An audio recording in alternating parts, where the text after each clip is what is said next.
It was Christmas Eve in the small town of Willow Creek, a place where everyone knew each other, or at least thought they did. Streetlights flickered through falling snow, and the warm glow of living rooms spilled onto frosted sidewalks. Children ran from door to door, excitedly jingling coins in their hands, collecting treats. The air smelled of cinnamon and pine, and for the Johnson family, it was the perfect evening. Until the singing started. It began softly, almost imperceptibly, outside their frosted front window. A man's voice, low and melodic, weaving through the familiar carols everyone knew. Mr. Johnson opened the door to greet the mysterious caroler, a tall man, dressed in a threadbare coat and scarf, hat pulled low. His breath steamed in the cold. His smile was polite, yet there was something off about his eyes. "Merry Christmas," he said, bowing slightly. "May I come in for a song?" The Johnsons hesitated. It was unusual for someone to ask to come inside. Guests usually stayed outside. Still, they were generous people, and the holiday spirit nudged them to say yes. As he began to sing, something odd happened. He looked directly at their daughter, Emily, and whispered the next line of the carol. And Emily's heart was filled with cheer. The room went silent. Emily froze. Her father frowned. How did he know her name? A friendly tradition? The next day, Mr. Johnson told his friends about the incident. At first, they laughed it off. Small towns were full of eccentric characters. But over the next few nights, the man returned, always at the same hour, always greeting the family with an intimate knowledge of their daily routines. He knew their grocery list. He knew which neighbor's dog was sick. He knew what Emily wanted for Christmas before she even whispered it. It felt magical at first. The Johnsons began leaving out cookies and milk for him. He would nod politely, smile, and vanish into the night without a sound. Yet Emily's mother couldn't shake the unease. Something about the caroler was too precise, too aware. His eyes seemed to memorize everything, lingering longer than a polite visitor should. One snowy evening, Mrs. Johnson found a scrap of paper left on the doorstep. On it, in careful handwriting, were the words, "Thank you for last year.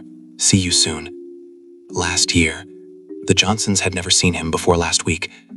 Names in the dark. The third night was when the terror truly began. Emily slept with the door slightly ajar. Around midnight, she awoke to the sound of soft footsteps. Heart pounding, she crept to the window. There he was, standing beneath the streetlight, hat pulled low, scarf wrapped tight, hands folded neatly. But what froze her blood was the soft whisper of her name. Emily. The air turned icy inside her room, though the heater had been on full. Emily pulled the covers over her head, trying to convince herself it was a dream. But then she heard it again, closer, this time from inside the house. "Emily, I've missed you." Her scream woke her parents. By the time they searched the house, he was gone. No footprints in the snow, no forced entry, only the lingering sense that someone or something had been inside. The first clues. Mr. Johnson called the police, but they found nothing. Surveillance cameras on neighboring houses showed only the empty street, snowflakes drifting in the night. No man, no footprints. Yet each morning, a new note appeared on the doorstep, handwritten in the same careful script. "Dinner smelled wonderful. Thank you. Emily's laughter brightens the night. See you tomorrow. Don't worry, I'm friendly." Neighbors began whispering. Other families reported a similar visitor, someone who knew them too well. Some laughed, others shivered, and still, he came every night. Emily refused to sleep in her room. The Johnsons locked the doors, but the feeling of being watched never left. An ordinary night turns terrifying. It was Christmas Eve, the third year in a row. Snow piled high. The Johnsons were ready to ignore the singing, hoping it was over. Then the voice came again, but this time closer, inside the house. Emily's mother thought she was imagining it, but the whisper was clear. "I know what you did last summer." Her husband froze. Last summer. Only the family knew that secret. A minor argument with a neighbor. No one else should know. and yet the voice knew. They checked the surveillance footage. For the first time, a figure appeared, faint, shadowy, but unmistakable.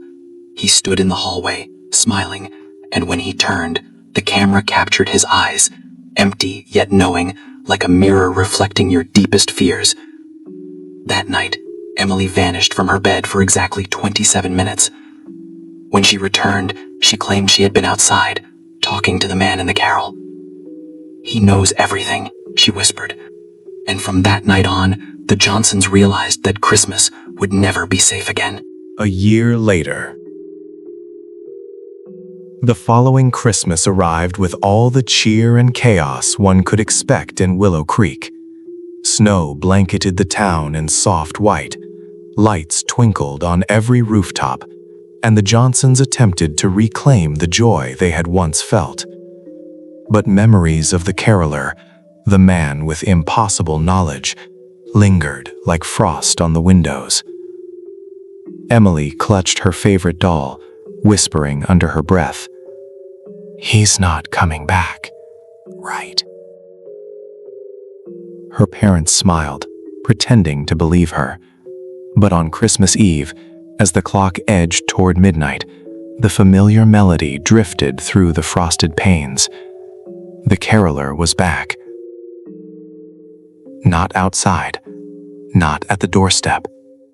He was standing at the edge of the living room, unseen by the parents. Emily froze.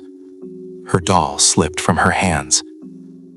"I've missed you," the voice said, soft and warm. This time, the whisper carried knowledge that went beyond the family's immediate life. It referenced events from the previous year, small, private moments no stranger could know, except perhaps someone watching. Patterns emerge. Over the next few nights, the Johnsons recorded every detail. Time of arrival, 11:58 p.m. exactly. Notes and gifts, small objects referencing personal memories. Appearance, unchanged, coat worn but immaculate, hat pulled low. The police, initially skeptical, began to notice something alarming. Reports came in from other families in Willow Creek, strangers appearing during the holidays, whispering names and secrets, leaving cryptic notes. It became clear this wasn't a one-off incident. There was a pattern, a ritual. Every year, the caroler returned to a different household.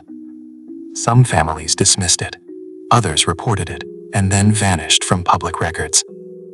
The Johnsons realized they were part of something bigger, a horror that spanned years, silently stalking the town, year after year, always on Christmas Eve. Clues in the shadows. Desperate for answers, Mr. Johnson scoured the local library archives, old newspapers, and town records. What he found made his blood run cold. Missing children reports dating back decades, all around Christmas. Unsolved disappearances of adults, always in winter.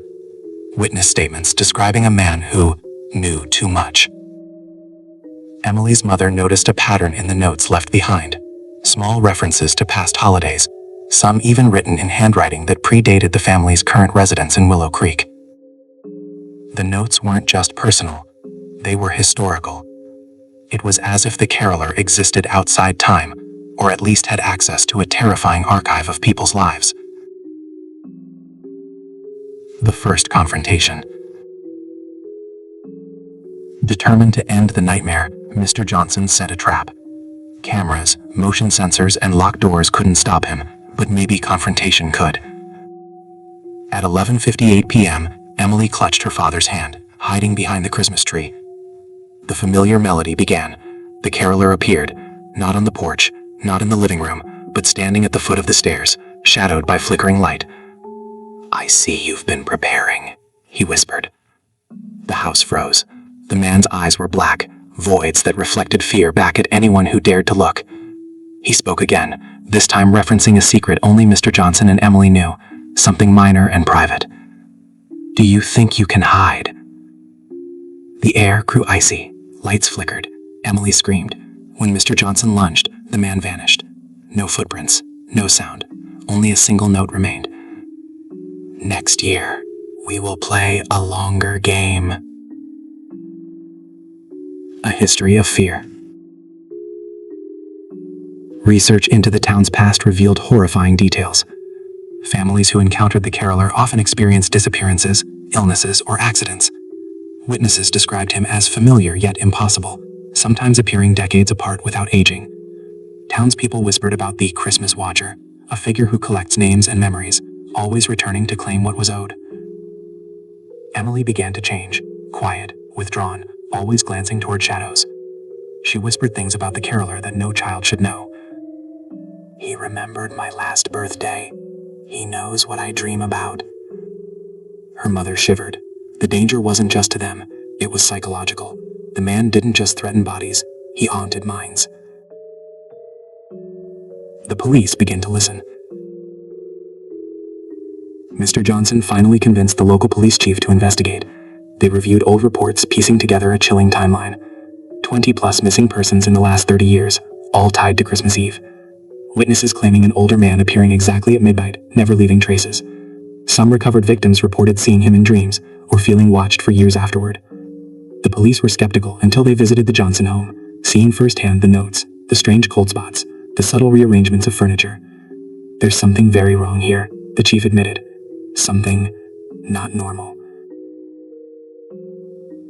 Psychological tarot. The Johnsons realized the caroler wasn't just physical, he manipulated their perception. The child Emily stopped sleeping alone. Shadows seemed to move in rhythm with his songs. Small everyday items appeared where they shouldn't. Even when the family tried to leave town, the caroler's presence lingered. Strange notes arrived by mail. Personal objects vanished and reappeared. He doesn't need to be here, Emily whispered. He just knows we're here. The family understood a terrifying truth. Running wouldn't save them. Christmas itself was the signal. The caroler was bound to their holiday.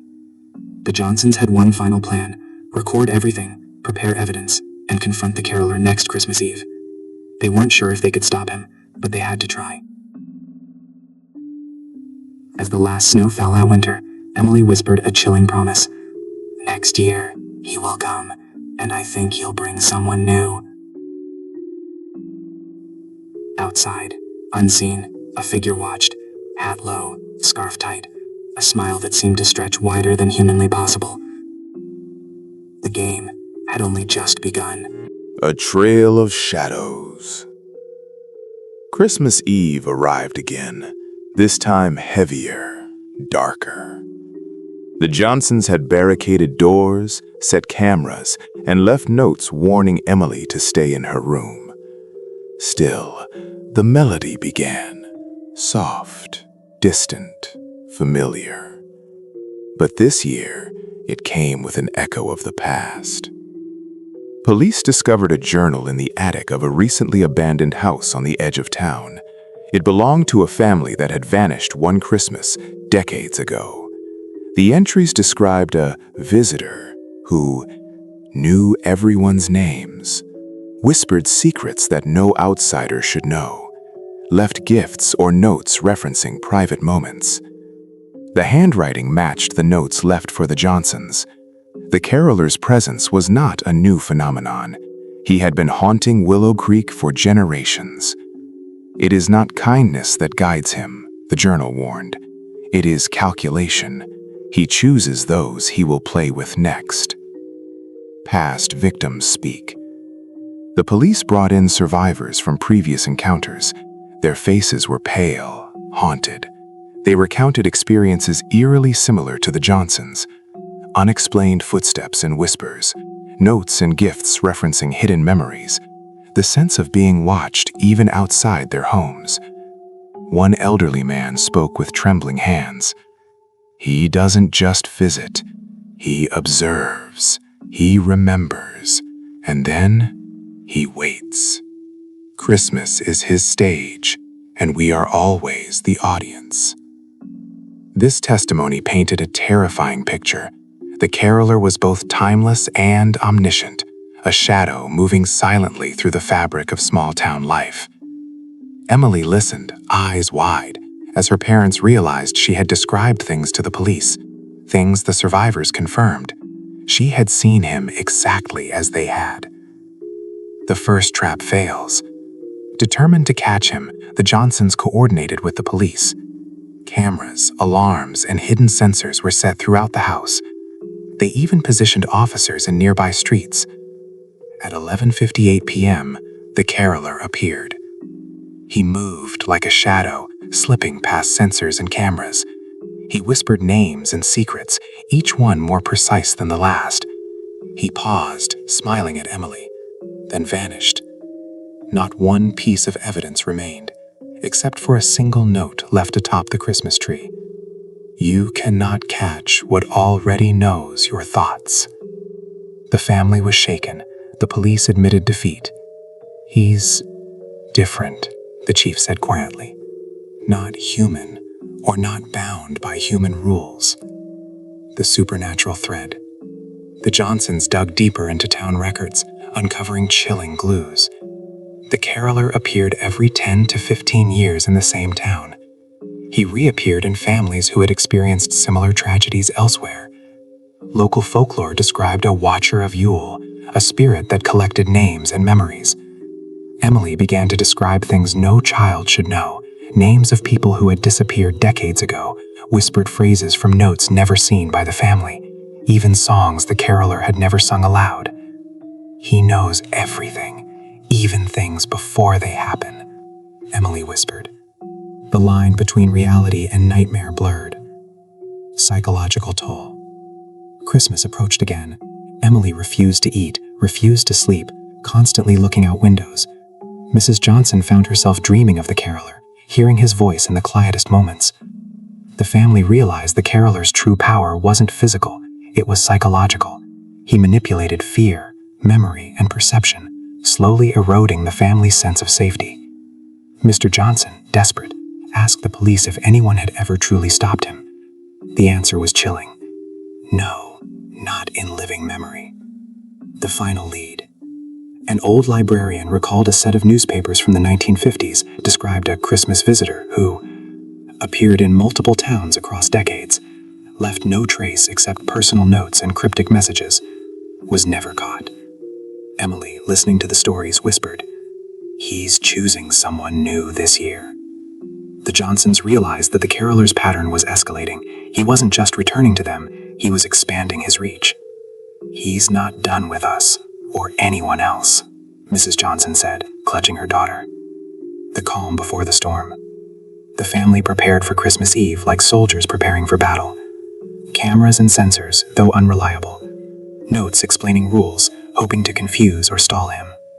A plan to observe and record, to leave an undeniable record. But no amount of preparation could erase the feeling of dread. Shadows seemed to stretch longer. The wind carried whispers. Every snowflake seemed to signal his approach. Christmas Eve had become a countdown, not a celebration. At exactly 11:58 p.m., the caroler appeared again. This time, he didn't hide. He stood fully visible in the living room, staring at Emily. "It's almost time," he said, voice low but cutting. "Soon, I will bring everyone together." The room went icy. Lights flickered. A shadow moved behind him, something too large, too dark to be human. Emily screamed. The family frozen in terror, realizing the caroler's plan is far larger than they imagined. The eve of reckoning. The town of Willow Creek lay under a heavy blanket of snow. Christmas Eve had never felt so oppressive. The Johnson family moved through their home with careful precision. Lights dimmed, cameras activated, notes placed strategically on doors and windows. Emily clutched her doll tightly, whispering, "He's coming. I can feel him." Her parents, exhausted and terrified, tried to soothe her, but the air had shifted. It felt alive, heavy with anticipation. Every creak of the floorboard seemed amplified, every gust of wind a message. "This is it," Mr. Johnson said quietly. We face him tonight. The arrival. At 11:58 p.m., the familiar carol drifted through the house. This time, no shadows, no whispers. The man was fully visible, coat worn yet pristine, hat low, eyes black voids reflecting the room. But he was not alone. Behind him, a shadowy mass loomed, larger than any human. Its shape was indistinct, like a living shadow, but Emily's eyes widened in recognition. "It's him," she whispered, "and the others." The air grew icy, the lights flickered violently. The house shook slightly, as though the caroler's presence was bending reality. "Tonight, we play the final game," he said, voice calm yet terrifying. "The game begins." The caroler moved methodically, stepping through the living room as if rehearsed for decades. He whispered names, not just Emily's, but others from the town, past victims, long forgotten missing persons. Emily screamed. The shadows behind him writhed, forming faces of people who had vanished. Their mouths moved in silence, echoing their fear. "You cannot hide from me," he said, each word cutting through the family's resolve. Mr. Johnson lunged forward, but the man vanished, leaving only a single note. "Observe and understand. Only then can you survive." The family realized he didn't need to attack physically. He could terrorize mentally, emotionally, spiritually. Revelations. Desperate, Mrs. Johnson demanded answers. "Who are you? What do you want?" The caroler's smile widened unnaturally. He began to explain, not in words, but in visions. He was a collector of memories, a watcher of Yule, bound to the Christmas season. He chose families to observe, not randomly, but based on emotional resonance. His presence was a warning. Love, trust, and kindness are fragile. He tests them annually. Emily, trembling, realized something chilling. He knew their deepest secrets, fears, and regrets, and the family's survival depended on confronting them honestly. The confrontation. The Johnsons huddled together, deciding to face him. They spoke aloud every fear, every secret, every regret from the past year. As they did, the shadow behind the caroler wavered, losing cohesion. "You cannot break me," he hissed, voice now distorted, echoing unnaturally. But Emily, the center of his focus, shouted, "I'm not afraid of you." The shadows convulsed. The caroler faltered. Light from the Christmas tree flared, illuminating his void-like eyes. For a moment, it seemed the family had power, not to destroy him, but to resist his influence, proving that love and courage could counteract fear. The cost. Even so, the confrontation was not without consequences. The caroler retreated slowly, but not before leaving an indelible mark. The family would never again feel entirely safe on Christmas Eve. Emily had gained knowledge of the caroler's methods and history. Their home would forever bear traces of his visit, cold spots, whispers, and shadows in corners. As he disappeared into the night, his parting words chilled them. "Next year, the game continues, and I will bring more players." The town, blissfully unaware, would return to celebration, oblivious to the ancient horror that visited once a year. Epilogue: a family forever changed. The Johnsons tried to rebuild normalcy. Christmas lights glimmered, carols played, snow fell, but Emily's eyes always darted to the shadows, listening.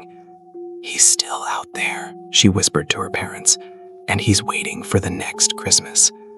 The camera footage, notes, and journals collected by the police formed a chilling archive. Yet experts could not explain him. Some claimed he was supernatural, others that he was simply a genius of psychological tarot. Whatever he was, one truth remained clear. Christmas would never be safe in Willow Creek again.